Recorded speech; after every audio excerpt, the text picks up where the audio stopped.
He was supposed to have died that day outside the Tower of Joy. The sun had risen over the red mountains of Dorne, and blood stained the pale stones beneath the tower's shattered parapet. Yet Arthur Dayne, the legendary sword of the morning, had clung to life just long enough for the fragile hope of dawn to break across his mind. Ser Gerald Hightower had fallen, Ser Oswell had bled out on the dusty ground, and the last survivor of that fateful skirmish was a man who had been fabled for his unsurpassed skill but was now torn apart by grief, guilt, and wounds that would have felled a lesser mortal. It was his legacy to protect the realm, to guard the secrets of Prince Rhaegar Targaryen, and to stand as the morning star of chivalry. But as the dust of Robert's rebellion settled, and the hush of new rule dawned over Westeros, Arthur found himself in a world that no longer recognized his purpose. He was consumed by shame and haunted by the last words he had whispered to young Eddard Stark amidst the swirling red sands. Yet he lived, in secret, refusing to let his own legend fade into the oblivion of a shallow grave. His survival was, at first, a shock even to himself. He remembered the clash of steel, the desperate fight of 7 against 3, and the exquisite pain that blossomed when he met each of them with Dawn, the ancestral blade of House Dayne. Every sense was sharpened in those final moments, the tang of hot metal in the air, the sting of sweat in his eyes. Then came the hollow ring as Dawn bit into the last Stark man's mail, and Arthur felt a fresh agony as the man's sword slid between the plates of his armor. The world had spun, the sky turning black and red. In that moment, he thought he saw his sister Ashara's face, sorrowful and lovely, and he thought to weep for all the lost days that might have been. Instead, he crumpled to the ground. He did not remember Eddard Stark kneeling by him, nor the final hush that claimed the battlefield. By rights, he should have perished. But the Northman, for reasons of his own, gave a command. 10 to the most grievously wounded knights, if any drew shallow breaths. There was a single inhalation that rattled in Arthur's broken chest. A local woman, a fisherman's widow who had once lived near the tower, was summoned by Stark's men to do what she could. Perhaps it was mercy, or perhaps it was a strange combination of pity and honor that moved Eddard Stark to spare Arthur Dayne's life. More likely, it was the memory of an unspoken bond of respect between two honorable men. Arthur did not awaken for nearly 2 weeks. When he finally opened his eyes, feverish and delirious, he found himself lying on a pallet in a hut by a small stream. The hush of wind through the desert shrubs was a comforting lullaby, but every movement sent burning knives of pain through his torso. His injuries were beyond dire. In the delirium, he dreamed of white walls and shining swords, of swirling cloaks and the lilting voice of Princess Elia Targaryen praising his bravery. He saw Rhaegar on the trident, crown of rubies glinting, and he saw the tower crumbling behind the illusions of a glorious morning. The nightmares fused with memories until he could barely discern reality. It was in those fevered days that the fisherman's widow, Magdala, she was called, fought to keep him anchored to life. She used poultices of local herbs and the strong, biting liquors favored by Dornish folk to keep the wound clean. Every day, she poured water past his cracked lips, ignoring the dryness in her own throat. She did not know who he was, only that he wore the battered armor of a Kingsguard and carried a sword that glowed faintly in the midday sun. She prayed to the Seven that he would survive, for if he did, she believed her own sins might be washed away. The nightmares were strong, though, and they threatened to drag Arthur Dayne down into a final darkness. More than once, she thought she had lost him. Yet each time, at the brink of death, his heart found the strength to beat. When he at last woke fully, with eyes clear of fever, he was stunned to find himself still breathing. He thought he must be in the afterlife at first. The world smelled of sweet desert blossoms, wind-worn stone, and the faint tang of the sea. She told him he was near the fisherman's abandoned cottage, miles from the nearest village, hidden in a small nook that caravans rarely passed. Eddard Stark's men had departed, leaving the grievously wounded knight in her care, ensuring that if he died, he would die with dignity, but if he lived, he would remain hidden. Lord Stark said you were to remain nameless, Magdala whispered to him, wringing her hands. I heard him say he owed you a debt, but he could not bring you north. This place is safer for you." Arthur did not understand what debt Eddard Stark might imagine he owed, unless it concerned the child, the secret that Ned carried away from that tower. But Arthur did not pry. He was alive, and for now that was enough. Days turned into weeks, and weeks became months. The heat of Dorne simmered, and the memory of Robert's rebellion lingered like a phantom on the horizon. The realm was changing. Robert Baratheon sat the Iron Throne, and House Targaryen had been all but extinguished save for whispers of children smuggled across the narrow sea. Arthur learned from Magdala that House Dayne had suffered losses too. His kin in Starfall had not all fallen, but they mourned him, believing him dead along with the rest who had served the Targaryens so loyally. He could not guess what illusions or stories had been spun to keep House Dayne out of further trouble. Perhaps the new king was satisfied that Dawn was lost with him. He suspected that Eddard Stark had not revealed all that transpired at the Tower of Joy, especially regarding the babe in Lyanna Stark's arms. Too many secrets coiled in that aftermath, secrets that might destroy entire houses if brought to the light. Arthur's sense of honor warred with the realization that he was living in defiance of fate. He wondered if his continued existence itself was a betrayal of what had been sworn. As he healed, he tested his strength. Without Dawn in his grip, Stark had taken the blade away for safekeeping. He felt incomplete, as though missing a limb. But he rose each morning, ignoring the pain that still flared in his side, and began with simple exercises. Lifting a wooden stick in place of a sword was humbling. He practiced footwork in the sand behind Magdala's cottage, weaving and pivoting with a grace that had once been second nature. Now it was a challenge not to collapse in exhaustion. Sometimes he coughed up blood, a dark reminder that the wound was still healing inside him. Yet he persevered. After all, Arthur Dayne had once been revered as the most formidable warrior in the Seven Kingdoms. He told himself that living was a duty, not a gift, for there was still good he might do. He remembered the old stories about the Sword of the Morning, a title carried by only the worthiest knight of House Dayne, the man chosen to bear Dawn. He remembered the vow he had made to serve the realm, not just the crown. Eventually, a letter arrived. It was delivered by a traveling peddler who occasionally passed through the region. The envelope was sealed with the sigil of House Stark, and inside was a single folded parchment bearing Eddard Stark's distinctive handwriting. Short, terse, but respectful, it read, "Ser Arthur, if you live still, know that Dawn remains in Starfall. I have made it known you died a hero's death, to protect you from retribution. Should you wish to reclaim your blade, it is yours by right. My promise to you stands unbroken. N.S." Arthur read the note again and again. The vow he had extracted from Ned Stark in those last moments, though clouded by pain, had been powerful. Arthur wanted the sword returned to House Dayne if he could not wield it. But more importantly, there had been a promise about the child. Arthur found a glimmer of solace in the knowledge that Ned Stark was an honorable man who would keep his word. For now, that was enough. The note was not only an assurance, it was an invitation. Arthur realized that Ned Stark was granting him a second chance. Not simply to live in the shadows, but to decide his own destiny. Could he return to Starfall, reveal himself to his family, and try to piece together the remnants of what had once made him a knight of legend? The risk was great. Robert Baratheon's wrath against Targaryen loyalists might still burn hot, and the new king would not want to see a living legend reemerge. But to remain hidden forever in a fisherman's cottage was an agony of its own. Despite his injuries and the fear of retribution, Arthur felt compelled to rediscover the path set before him. He was the Sword of the Morning, or had been once, and if Dawn rested in Starfall waiting for a worthy hand, he needed to see for himself whether he was still worthy. Under the cover of twilight, he departed with Magdala's blessing. He had little to offer her but gratitude, yet she smiled through tears as she pressed a pouch of dried provisions into his hands. "May the Seven watch over you," she whispered. Arthur thanked her softly, though he did not know what fortune the gods might grant him.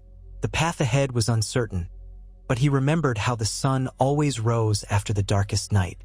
He might have found the will to live again, but forging a new purpose was another matter. If he was to remain hidden, he would need a new name and a new face. For months he traveled through the back roads of Dorne under the alias John Sand, a nondescript sellsword who had been injured in the war. He kept his hair shorter than he once did, and he wore simple leather garments without any of the finery that would mark him as a knight of high birth. The journey to Starfall was not without peril. Rumors of outlaws prowled the desert passes, and knights loyal to the new king occasionally patrolled for remnants of Targaryen supporters. More than once, Arthur found himself concealing his fighting skill to avoid drawing attention. His strength returned slowly, though his lungs still burned when he exerted himself too strenuously, and the scar in his side ached in cold night air. As he inched closer to the ancient seat of House Dayne, he felt a maelstrom of emotions swirl inside him. Shame for having failed House Targaryen, guilt for living when so many others had died, and a quiet determination that perhaps he could atone in some way.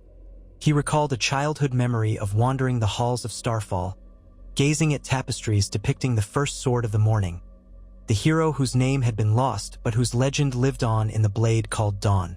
That heroic figure had saved Dorne from a monstrous threat, forging unity in an age of darkness. Over centuries, different knights in House Dayne had lifted that blade, but only if they were deemed worthy. Arthur knew that once he had been worthy. Was he still? He reached Starfall under the cover of night. From across the wide river that wound around the castle's base, he gazed upon the pale stone walls rising from a rocky promontory, half illuminated by moonlight. Waves crashed against the cliffs below, a timeless lullaby that Arthur remembered from boyhood. The sigil of House Dayne, white sword and falling star, decorated a banner that fluttered in the cool breeze.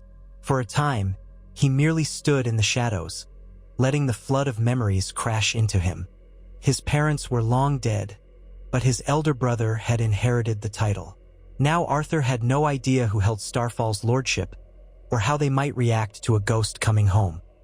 He waited until a passing guard patrol disappeared around a corner, then slipped inside through a hidden postern gate he had used as a restless youth.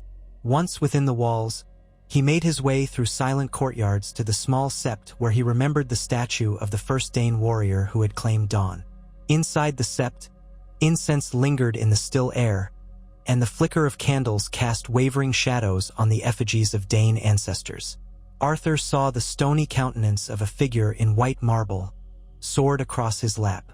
He approached it with trembling hands, heart pounding so loudly he thought it might echo off the walls. There, in a place of honor, lay Dawn, the blade that glowed faintly even in the dim candlelight.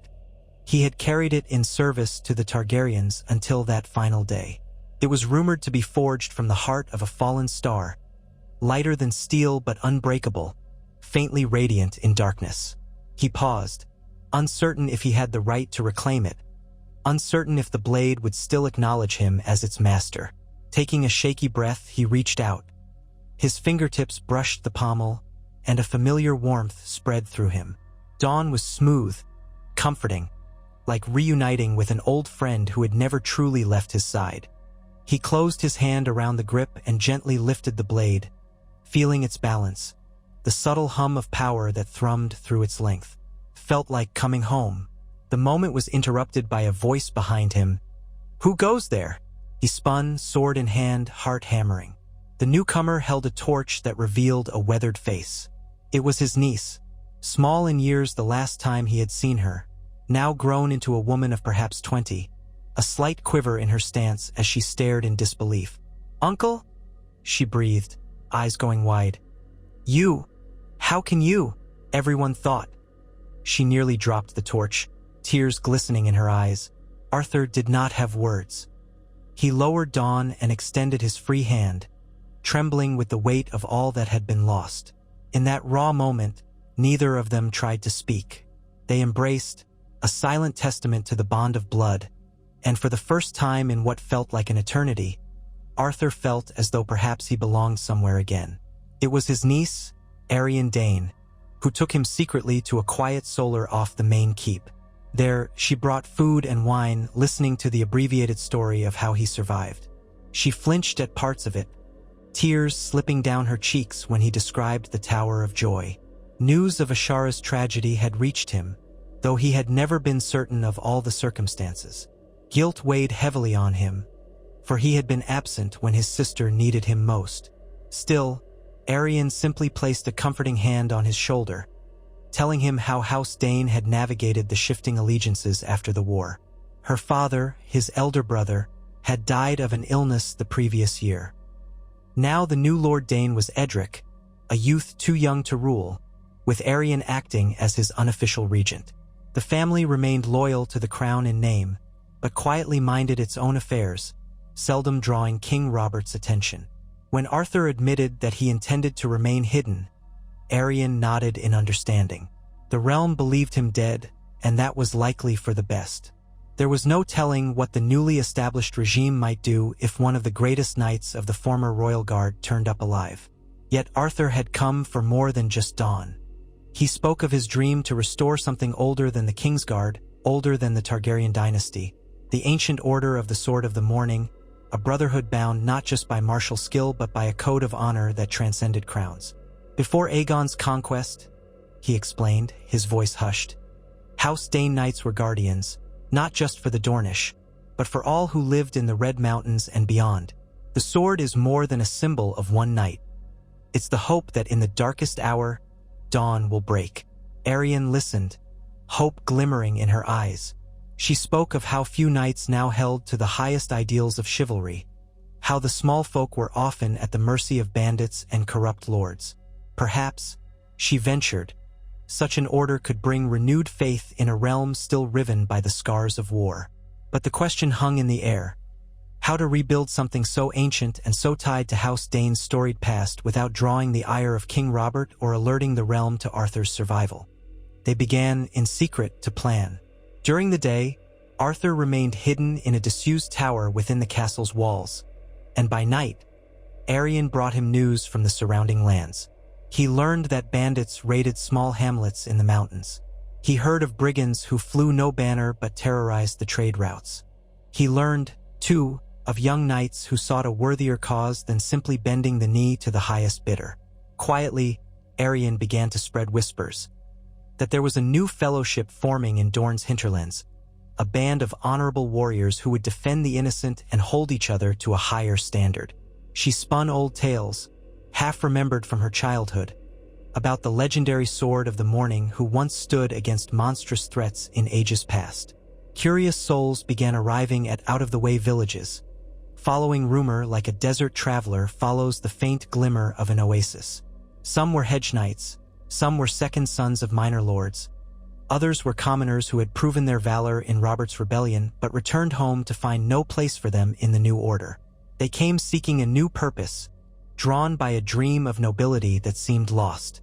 Arthur watched from a distance, uncertain how to reveal himself. Each time he considered stepping forward, he was reminded of the potential consequences. Should King Robert learn that Arthur Dayne lived, the repercussions might be dire, not only for him but for House Dayne and any who aided him. Yet the pull of destiny was stronger than fear.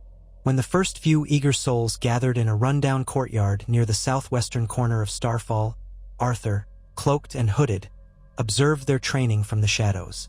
He saw their determination, their earnest desire to do good, and recognized within them the spark that lit Dawn's blade. These men and women, yes, there were women too, for Arian believed strongly in the valor of any who could hold a blade with honor, practiced basic drills, recited the old vows of chivalry, and dreamed openly of forging a brotherhood that would stand for the realm's true welfare. In their eyes, Arthur caught a reflection of the idealism he had once embodied. When he finally stepped forth among them one evening, still hooded, the hush was palpable. Arian introduced him simply as Sir John. He silently offered advice on their stances, corrected how one knight held his shield, demonstrated how a single pivot could outmaneuver a heavier foe. They marveled at his skill, though he still moved somewhat gingerly, mindful of his lingering injury. Over several nights, a tentative trust grew, and though they did not know his true name, they recognized the authority in his voice. They listened in rapt attention as he spoke of living for a higher cause, of protecting the weak, of wielding a blade to defend, not to conquer. If this was to be the order of the Sword of the Morning reborn, it would need knights who could stand together with unwavering loyalty and who would answer no king but the higher calling of honor itself. One evening, around a small brazier in that courtyard, Arthur threw back his hood. Gasps rippled through the group. Even though many of them had never seen him in the flesh, they knew his face from the tales, from the battered frescoes or tapestries that sometimes depicted the Kingsguard's finest. His hair, once longer and more lustrous, was still silver blonde, but shorter now. Faint lines of pain etched the corners of his eyes. A scar on his left cheek testified to the battles he had survived. But the calm dignity in his bearing was unmistakable. He spoke quietly, explaining that he was, indeed, Arthur Dayne, believed dead at the Tower of Joy. He said nothing of the secrets that had forced him into hiding, but he confessed that he had served a cause that ultimately fell to Robert's rebellion. "I have seen the failings of men and kings," he said gravely, "but also the spark of greatness that dwells in those willing to sacrifice for others." He told them that the true measure of knighthood lay not in serving any particular king, but in upholding justice, mercy, and the defense of the innocent. Many knelt, awestruck, both at his presence and at the weight of his words. Though shock and reverence filled the group, one man dared to speak. "But sire, if you live, the new king would see you as an enemy. How can we stand against all the might of the Iron Throne?" Arthur did not flinch. "We are not rebels," he replied. "We do not stand for any house's claim to the throne. We stand for the people who have no champion. We defend the helpless, quell the lawless. If the king or his lords find fault in that, then it speaks more of their nature than ours." Some nodded, others exchanged wary glances. Still, the aura of possibility was undeniable. They began training in earnest. Starfall's remote location proved ideal for secrecy. Arian managed supplies quietly, ensuring the group was fed and equipped without drawing the suspicious eye of wandering merchants or passing soldiers. Arthur personally instructed them in swordplay, archery, and the fundamentals of mounted combat. His expertise was unparalleled, though he still struggled with his own physical limitations. Nightmares occasionally haunted him, reminding him of the Tower of Joy, the spilled blood, and the last stand that had nearly been his end. But each day he pushed himself and them forward. Word spread cautiously through secret channels that a new brotherhood was forming in Dorne, one that recalled the ancient days when House Dayne's champion bore dawn not just as an individual knight, but as a beacon for all who sought a better world. Gradually, their numbers grew from a handful to nearly 20. They came from different walks of life. A tall, somber Dornish spearman who had fought under the Martells at the Battle of the Trident. A young Stormlander knight with a shock of red hair who grew disillusioned with King Robert's court. A fierce woman from the Vale who dressed in half-plate and had cut her teeth fighting hill tribes. They forged camaraderie by training together, sharing meals, and swearing private oaths to protect each other's lives. Arthur taught them not only the martial arts but also the knightly virtues often neglected in these hard times. Humility, courtesy, and the willingness to treat even foes with a measure of respect. Some nights, around a low-burning fire, Arthur recounted stories of his own time in the Kingsguard, careful not to reveal secret matters of state, but sharing enough to instill in them the lessons learned from triumphs and failures alike. He spoke wistfully of Prince Rhaegar, a man of deep thought and compassion, whose dreams for the realm had ultimately gone astray. These recollections were laced with sorrow, but also with hope that a new generation could avoid the mistakes of the old. In the hush of dawn, Arthur would sometimes take dawn from its sheath and hold it up to the sky as the first rays of sunlight broke over the horizon. He reminded himself that this sword was not his alone. It belonged to an ideal that spanned centuries. The blade's faint glow in the morning light felt like a promise, a reminder that darkness did not last forever. And so, the nascent order of the Sword of the Morning coalesced around him, forging their identity from the ashes of a realm that had seen too much war.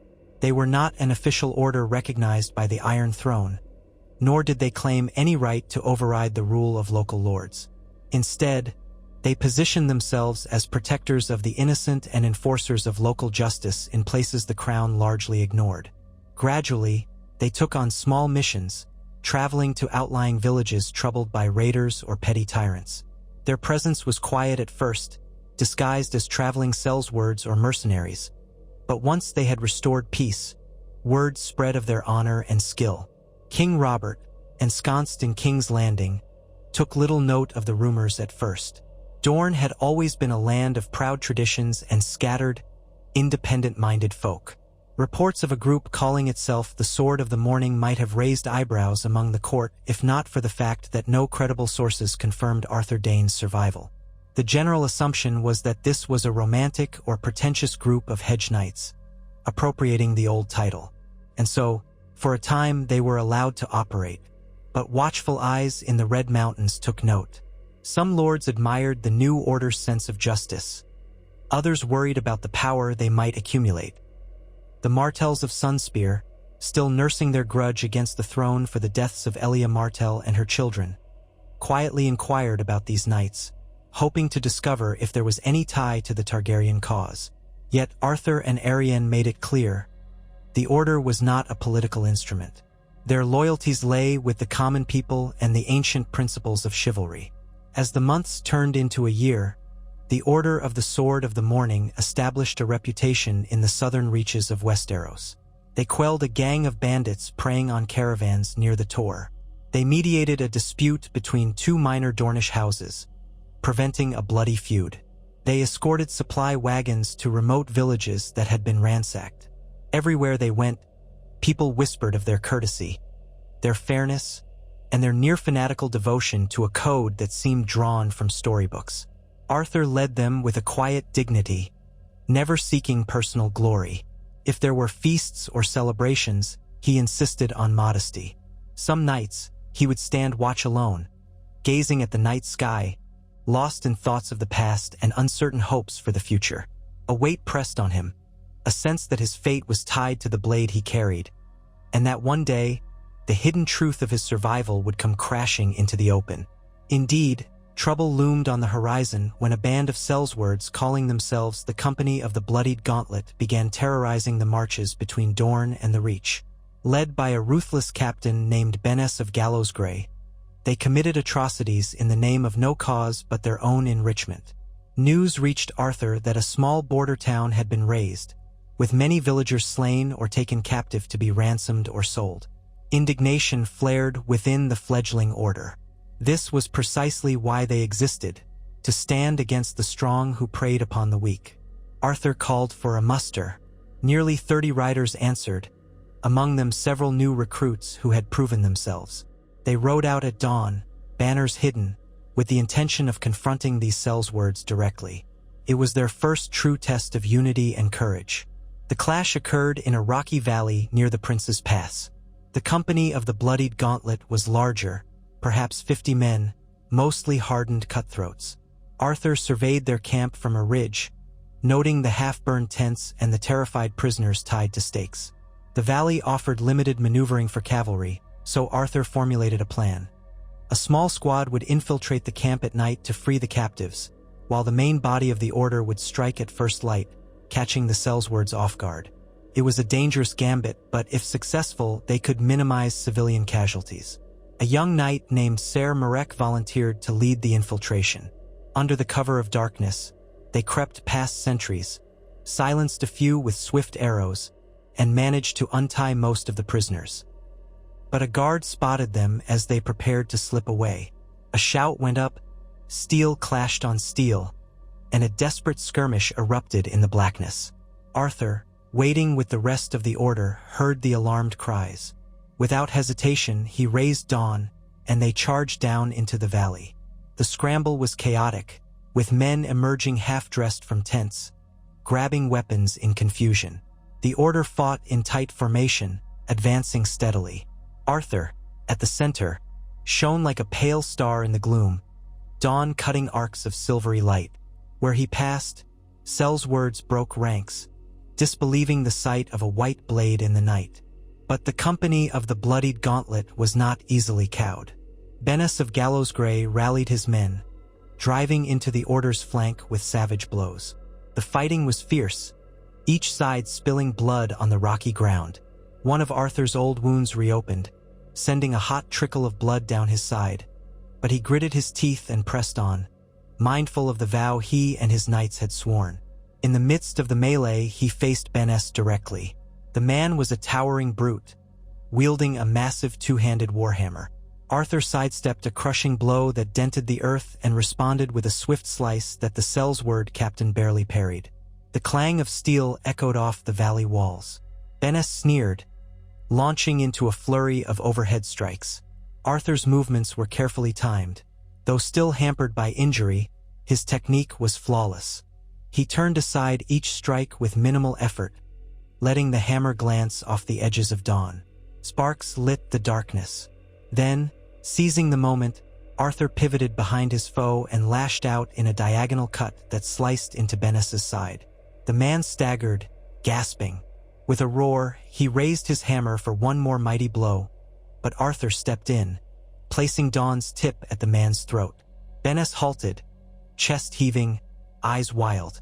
Around them, the fighting ebbed as the Sellswords saw their captain subdued. "Yield," Arthur commanded, voice carrying authority. Fear flickered in Dayne's eyes. He let the hammer slip from his grasp. The remainder of his men, seeing their leader bested, threw down arms or attempted to flee. The Order's knights, battered but victorious, rounded them up, freeing the remaining hostages. When dawn truly broke over the valley, it revealed the wreckage of the Sellsword camp and the triumphant, though bloodied, knights of the new order. Some of the villagers they had saved knelt in gratitude, weeping. Arthur allowed himself a weary smile, but his mind already raced ahead to the consequences. A band of nearly 50 Sellswords defeated would surely draw attention. What would happen when word spread that a knight with a pale glowing sword had led the attack? The realm had its share of valiant knights, but few carried such a legendary blade. Even fewer could match Arthur's skill. This victory might force them into the open sooner than they desired. They marched the captives to a nearby holdfast, leaving them for the local lord to judge. With that, the Order of the Sword of the Morning rode away quietly, attempting to minimize the rumors. However, rumors are like seeds carried by the wind. They root themselves in fertile ground no matter how one tries to scatter them. By the time Arthur and his companions returned to Starfall, the talk of a white sword in Dorne had grown louder. Messengers from Sunspear arrived, inquiring after the identity of these knights. Dayne offered polite deflections, insisting the group was merely a collection of do-gooders seeking to keep the peace in these troubled times. She cleverly spun it as a boon to Dorne's stability, not a threat. Yet behind the Martell courtiers there were other whispers. House Fowler, House Blackmont, House Ironwood. Some of them had begun to suspect that the legendary Arthur Dayne might not be as dead as the realm believed. The real test came when a royal raven arrived at Starfall. The message bore King Robert's own seal. It demanded an explanation for the reports of a so-called Sword of the Morning leading armed groups in Dorne without royal sanction. It hinted at the possibility of rebellion, reminding the Danes that their loyalty to the crown was not optional. Arianne and Arthur conferred in secret. The tension was palpable. If they admitted Arthur was alive, Robert might dispatch forces to either capture or kill him. If they lied, they risked incurring the king's wrath if he discovered the deception. Ultimately, they decided on a carefully worded reply. Lord Edric Dayne, still a minor, disavowed any knowledge of such a person, but pledged unwavering loyalty to the throne. They suggested that these knights were a charitable fellowship, not aligned with House Dayne, and thus beyond their control. It was an evasion, and they knew Robert might not be satisfied, but it bought them time. In the following months, the Order took pains to avoid direct confrontations that might further raise suspicion. They limited their activities to small interventions, carefully choosing where to appear. All the while, Arthur wrestled with the knowledge that he could not remain a shadow forever. The more the Order grew, the more difficult it became to keep his identity hidden. A few knights left, wary of the looming threat from King's Landing. Others joined, inspired by the stories of redemption and honor. Arthur tried to build a hierarchy that did not rely solely on him. He encouraged capable knights to take leadership roles and assign them tasks, so that if he were exposed or killed, the order would carry on. Yet the membership still looked to him as the heart of the group, the living legend who had once served in the Kingsguard. He carried that burden with stoic resolve, though in private moments he sometimes confided to Ariane that he felt unworthy of their adulation. She would remind him gently that the realm needed heroes, especially heroes who understood the cost of being one. The tensions finally broke in a small village near the border to the Reach, where local villagers reported that a band of knights wearing the royal stag of House Baratheon had arrived, claiming to seek out rebels and traitors. Sizable enough to pose a threat, these men apparently answered to Lord Renly Baratheon, the king's younger brother, who had been tasked with investigating the rumors. Arthur learned this from a frantic messenger who rode 3 days straight to reach him.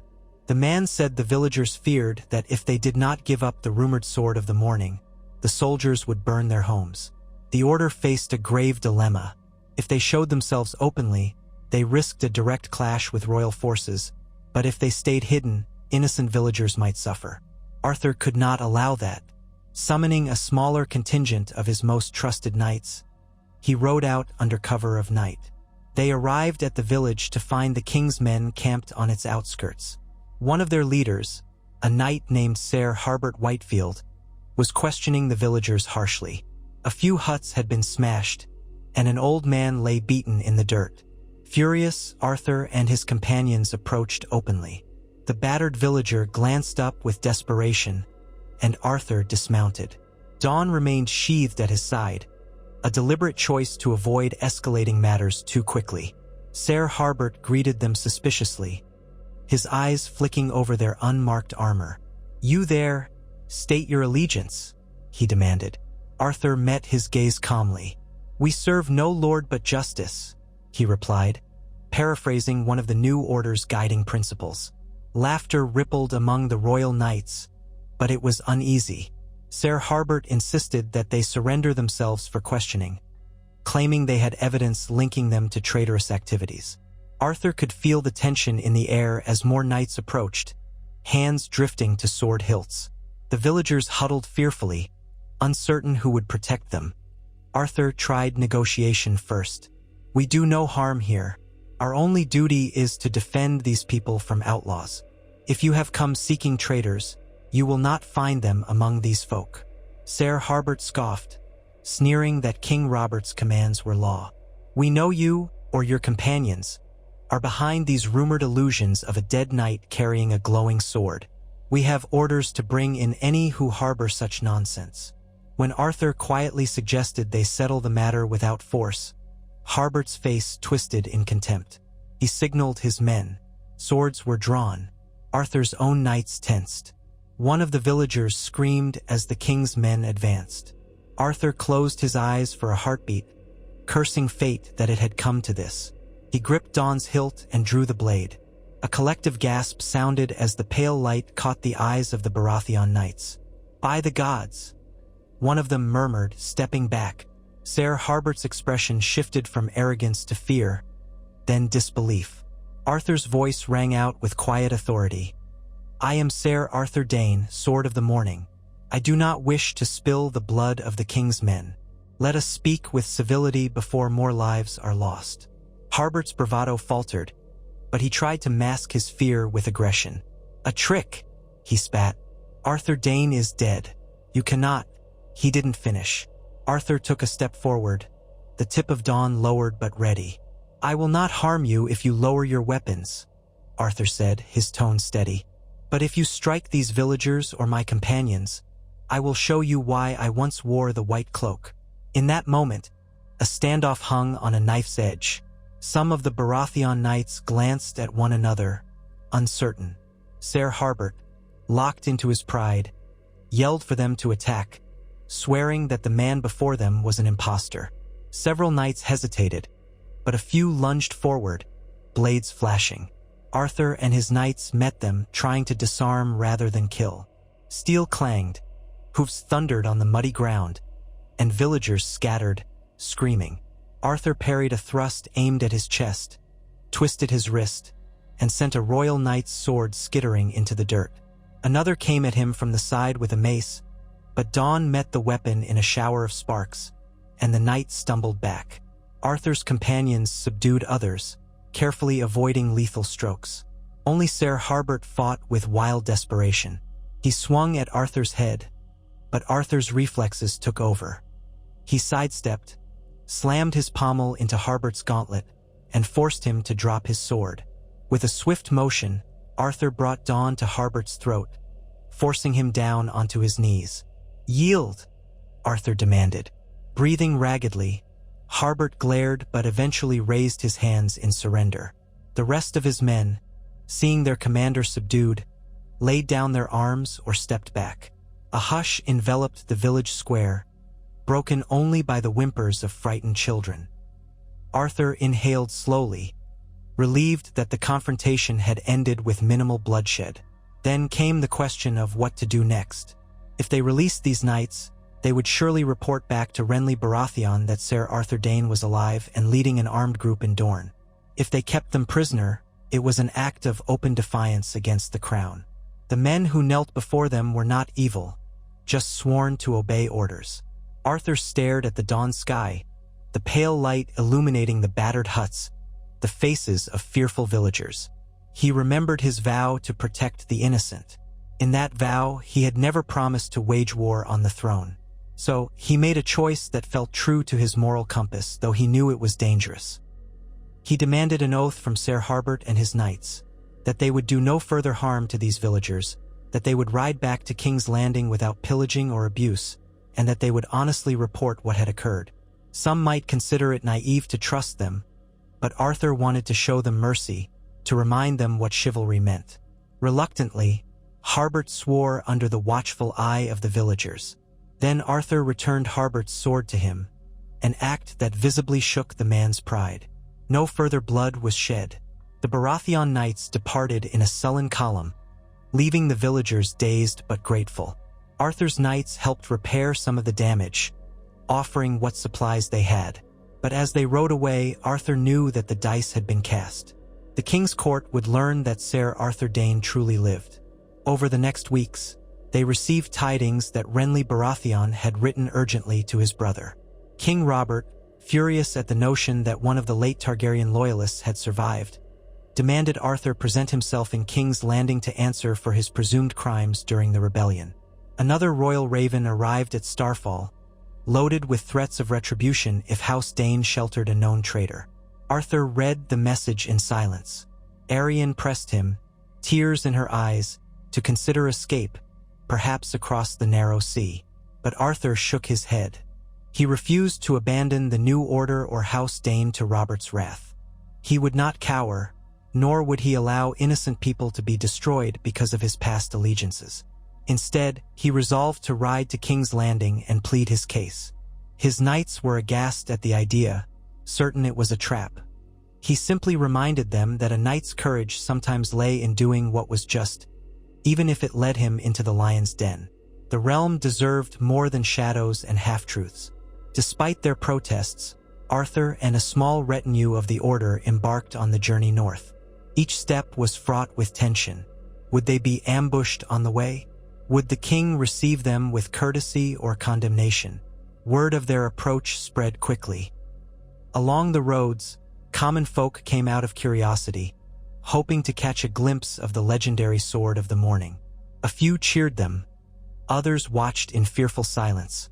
When they finally reached the capital, the city was buzzing with rumor. The great houses of Westeros had sent representatives, eager to witness this spectacle. Some whispered that Arthur might be executed on the spot. Others speculated that Robert might accept his fealty. All eyes turned to the Red Keep, where King Robert sat upon the Iron Throne, flanked by lords and knights, including Lord Stark, who now served as Hand of the King. Arthur stood before them in full armor, Dayne at his side. His face was solemn but not cowed. The hall fell silent. Robert Baratheon glowered, face flushed. "You have a gall to stand here," the king thundered. "We were told you perished. Yet here you are, brandishing that famous sword, raising knights like some damned hero out of tales. How dare you defy the crown's justice?" Arthur inclined his head respectfully.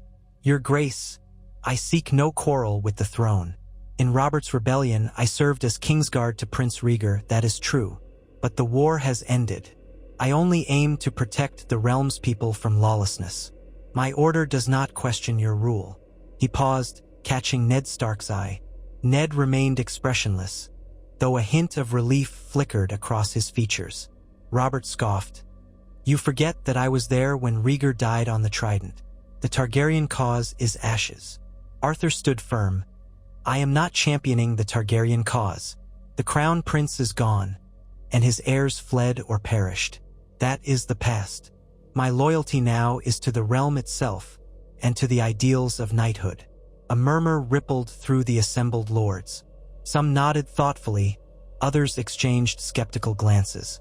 Robert, still brimming with anger, demanded that Arthur kneel and swear fealty openly, disbanding his order if so commanded. Arthur, proud but poised, replied, "I will swear not to move against the throne or to conspire with any pretender, but I will not yield the order of the Sword of the Morning, for it stands as a protector of your subjects. It does not threaten the crown if the crown acts with justice." The tension in the hall was palpable. Would Robert take this as open defiance? The king's face reddened, and his fists clenched on the arms of the Iron Throne. But before he could roar a response, Ned Stark stepped forward. "Your Grace, I witnessed Sir Arthur's valor at the Tower of Joy," Ned said quietly. "He is a man of honor, undeserving of a traitor's death. Perhaps we can find a compromise that honors both the king's rightful authority and the noble intentions of this new order." Robert glared at his old friend, but the memory of their bond and the sense of how precarious his rule was after the rebellion seemed to restrain him. Begrudgingly, he allowed Ned's counsel to proceed. In the end, after much debate behind closed doors, a careful accord was struck. Arthur would publicly swear that neither he nor his order would support any Targaryen claimant. He would recognize Robert Baratheon as the rightful king. In return, the crown would recognize the Order of the Sword of the Morning as a legitimate chivalric fellowship, so long as they adhered to the king's laws and did not engage in open conflict with the crown's bannermen. It was an uneasy truce.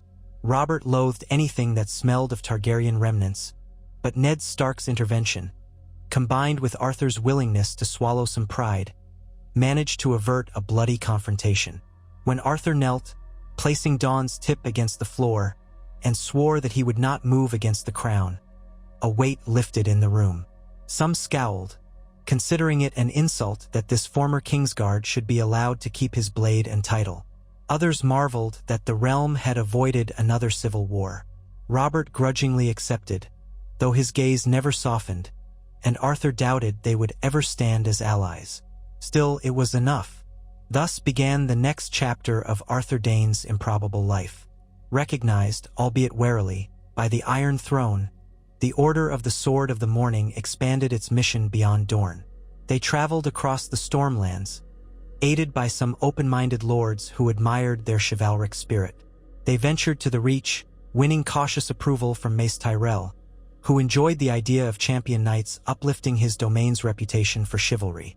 Even in the Crownlands, where the memory of Targaryen loyalists was freshest, they found pockets of support among small folk who yearned for protectors uncorrupted by court intrigues.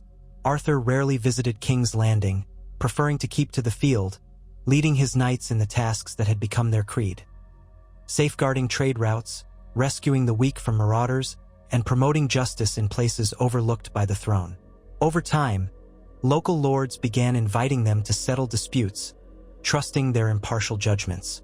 Though the crown never embraced them fully, neither did it move to destroy them, as long as they behaved. But the realm was not free of turmoil. Whispers of exiled Targaryens occasionally surfaced. Conspiracies brewed among discontented lords, and the seeds of future chaos took root in quiet corners. Arthur felt the undercurrents of tension. He knew from his time in the Kingsguard that a single spark could ignite the realm into another war. The order he built could stand as a stabilizing force, or it could be swept aside if a mighty house unleashed its armies. Still, hope lingered in each act of mercy they performed, in each village that welcomed them as heroes rather than outlaws. Some of Arthur's knights began calling him Lord Commander, a nod to his old station in the Kingsguard. He never encouraged it, but he accepted the responsibility with the humility of one who had seen the cost of pride. In Starfall, Arian continued to watch over the Order's affairs, coordinating recruits and resources. Edric Dayne grew older, training diligently in the ways of swordsmanship and governance. He admired his uncle fiercely. Arthur saw in the boy the promise of a future in which House Dayne might flourish again, not as pawns of any king, but as guardians of a tradition that served the realm's best interests. On nights when the sky was clear, Arthur would sometimes stand on the ramparts with dawn unsheathed, gazing at the constellations. The blade always caught the starlight, reflecting it in a soft glow. In those moments, he felt the presence of the many who had borne the sword before him, and the many who might bear it after he was gone, if they proved worthy. The knowledge that he was only a steward of an ancient legacy both humbled and steadied him. Over time, the Order of the Sword of the Morning attracted diverse membership from every corner of Westeros. Some hailed from the north, carrying letters of recommendation from Eddard Stark. Others came from the Vale, the Westerlands, even the Iron Islands. A few bastards of High Lords joined, having few prospects elsewhere. Their ranks swelled to over 100, split into smaller companies that patrolled different regions. Arthur took care to impart the same rigorous standards upon them all. Skill with arms mattered, but so did character. Any who abused their power or tarnished the Order's reputation were expelled, and in rare cases, faced discipline as harsh as any robber knight. That uncompromising stance became their hallmark, earning them both admiration and envy. They were sometimes ridiculed by more cynical knights at court, who saw them as naive idealists. Yet for the people they served, the Order was a beacon of hope in a realm that too often drowned in political scheming. King Robert aged, his once fearsome physique softened by drink and indulgence. Rumors of trouble in the east circulated. The last Targaryens, Viserys and Daenerys, had found sanctuary in the free cities and might one day return. Arthur kept a cautious ear to these rumors, but he never lent his order to any plot to restore the dragons. He honored his vow to the crown, believing that a stable realm was better than the chaos another war would bring. And yet, he sometimes dreamt of Rhaegar, haunted by the belief that the prince's hopes for a better world had gone unrealized. Perhaps, in some small way, the Order carried forward that dream free of any tarnished royal claim. Winter came slowly, creeping down from the north, and with it came more hardships for the common folk. The Order of the Sword of the Morning organized relief efforts, delivering supplies to isolated holdfasts. They worked with local lords to prepare for the harsh season. In doing so, they won further respect. Arthur found himself consulted by men of power who once sneered at the mention of a ghost from the Tower of Joy. The name Arthur Dayne now carried connotations not just of legendary skill, but of unwavering compassion for the realm's least privileged. Some southern lords even entertained the notion of forging a formal alliance with the Order, though Arthur was careful to avoid entangling them in any one region's politics. As the cold deepened, Arthur sensed he was nearing the end of his own journey. He was no longer a young man. The wound from the Tower of Joy still ached in damp weather, and nights of restless sleep grew more frequent. Yet he could look upon the blossoming of the Order and see a legacy that might endure beyond his lifetime. The sword, Dawn, would remain at Starfall, waiting for the next worthy bearer. Should that day come, the new Sword of the Morning would inherit not only the blade, but also the brotherhood Arthur had re-established. He took comfort in that thought, even as he felt the weight of years pressing upon him. Near midwinter, he called the leaders of the Order to Starfall for a gathering. They arrived, some riding through sleet, others braving snow-capped passes, determined to heed his summons. Around a great hearth in Starfall's ancient hall, they discussed their challenges and triumphs, forging plans for the future. Arthur listened more than he spoke, letting younger voices guide the conversation. When at last the night was late and the fire had burned low, he rose, dawn in hand, and addressed them. With a gentle calm, he thanked them for carrying the light of chivalry across the realm, reminding them that the Order belonged to all who cherished honor, not to one man. He cautioned them to remain vigilant against pride or lust for power. Then, he pledged that when the day came he could no longer hold Dawn, he would trust them to choose the next sword of the morning from among the worthy of House Dayne. A hush fell, and many looked at him with misty eyes, sensing in his words a farewell. But Arthur merely smiled, the faint lines of age and experience etched in his face. Dawn glowed softly in the firelight, a testament to the abiding promise that morning follows even the longest night. He did not claim to have redeemed all of his past mistakes, nor did he pretend that the realm was perfect. Yet he had forged a new path, one that made a real difference in the lives of ordinary people, that, he believed, was more than any crown or banner could ever hope to achieve. In time, the memory of Robert's rebellion receded into history, replaced by new concerns and new ambitions. The realm would always be a tapestry of conflict and alliance, but now interwoven with the silver thread of an order that stood apart, guided by the principles that once defined Sir Arthur Dayne in his youth. Not all would welcome their influence, and future kings might yet oppose them. But as long as men and women dreamed of a world where knights protected rather than oppressed, where honor was not just a word but a way of life, the order of the sword of the morning would endure. And somewhere, in the hush before dawn, the pale blade would reflect the coming sunrise, a silent promise that no matter how dark the night, morning would come, and the sword of the morning would be there to greet it.